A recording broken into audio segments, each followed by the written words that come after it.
खुद की खोज में ही मिलेगी परमात्मा की झलक। एक सन्यासी सारी दुनिया की यात्रा करके भारत वापस लौटा था।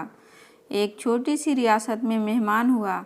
उस रियासत के राजा ने जाकर सन्यासी को कहा, स्वामी, एक प्रश्न 20 वर्षों से निरंतर पूछ रहा हूँ, कोई उत्तर नहीं मिलता। क्या आप मुझे उत्तर देंगे? स्वामी ने कहा, निश्चिंत दूंगा। उस सन्यासी ने उस राजा से कहा, नहीं, आज तुम खाली नहीं लौटोगे, पूछो। उस राजा ने कहा, मैं ईश्वर से मिलना चाहता हूँ। ईश्वर को समझाने की कोशिश मत करना, मैं सीधा मिलना चाहता हूँ। उस सन्यासी ने कहा, अभी मिलना चाहते हो कि थोड़ी देर ठहर कर? राजा ने कहा, माफ़ करिए, शायद आप समझे नहीं, मैं परमपिता परमात्मा की बात कर रहा हूँ।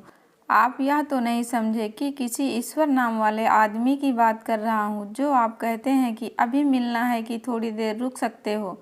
उस सन्यासी ने कहा, महानुभाव, भूलने की कोई गुंजाइश नहीं है। मैं तो 24 घंटे परमात्मा से मिलाने का धंधा ही करता हूँ। अभी मिलना है कि थोड़ी देर रुक सकते हैं? सीधा जवाब दें। 20 साल से मिलने को उत्सुक हो और आज वक्त आ गया तो मिल लो। राजा ने हिम्मत की। उसने कहा, अच्छा, मैं अभी मिलना चाहता हूँ, मिला दीजिए। सन्यासी ने कहा, कृपया करो, इस छोटे से कागज़ पर अपना नाम पता लिख दो ताकि मैं भगवान के पास पहुँचा दूँ कि आप कौन हैं। राजा ने लिखा, अपना नाम, अपना महल, अपना परिचय, अपनी उपाधियाँ और उसे दी। वह सन्यासी बोला कि महाशय, ये सब बातें मुझे झूठ और असत्य मालूम होती है जो आपने कागज़ पर लिखी। उस सन्यासी ने कहा, मित्र, अगर तुम्हारा नाम बदल दे तो क्या तुम बदल जाओगे? तुम्हारी चेतना, तुम्हारी सत्ता, तुम्हारा व्यक्तित्व दूसरा हो जाएगा।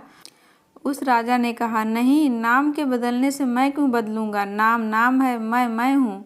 तो सन्यासी ने कहा, एक बात तय हो गई कि नाम तुम्हारा परिचय नहीं है, क्योंकि तुम उसके बदलने से बदलते नहीं।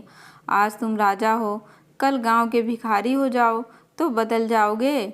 उस राजा ने कहा, नहीं, राज्य चला जाएगा, भिखारी हो जाऊंगा, लेकिन मैं क्यों बदल जाऊंगा?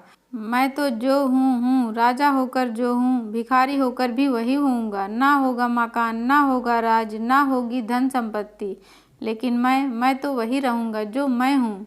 तो सन्यासी ने कहा, तय हो गई दूसरी बात कि राज्य तुम्हारा परिचय नहीं है, क्योंकि राज्य छिन जाए तो भी तुम बदलते नहीं। तुम्हारी उम्र कितनी है? उसने कहा, 40 वर्ष। सन्यासी ने कहा, तो 50 वर्ष के होकर तुम दूसरे हो जाओगे। 20 वर्ष, जब बच्चे थे तब दूसरे थे। उस राजा ने कहा, नहीं, उम्र बदलती है, शरीर बदलता है, लेकिन मैं तो जो बचपन में था, जो मेरे भीतर था, वह आज भी है। उस सन्यासी ने कहा, फिर उम्र भी तुम्हारा परिचय ना रहा, शरीर भी तुम्हारा परिचय ना रहा, फिर तुम कौन हो? उसे लिख दो तो पहुंचा दूं भगवान के पास, नहीं तो मैं भी झूठा बनूंगा तुम्हारे साथ। यह कोई भी परिचय तुम्हारा नहीं है। राजा बोला, तब तो बड़ी कठिनाई हो गई, उसे तो मैं भी नहीं जानता। फिर जो मैं हूँ उसे तो मैं नहीं जानता, इन्हीं को मैं जानता हूँ, मेरा होना। उस सन्यासी ने कहा, फिर बड़ी कठिनाई हो गई, क्योंकि जिसका मैं परिचय भी नहीं दे सकूं, बता भी ना सकूं कि कौन मिलना चाहता है, तो भगवान भी क्या कहेंगे कि किसको मिलाना चाहता है। तो जाओ, पहले इसको खोज लो कि तुम कौन हो, और मैं तुमसे कह देता हूँ कि जिस दिन तुम यह जान लोगे कि तुम कौन हो, उस दिन तुम आओगे नहीं भगवान को खोजने, क्योंकि खुद को जानने में वह भी जान लिया जाता है जो परमात्मा है।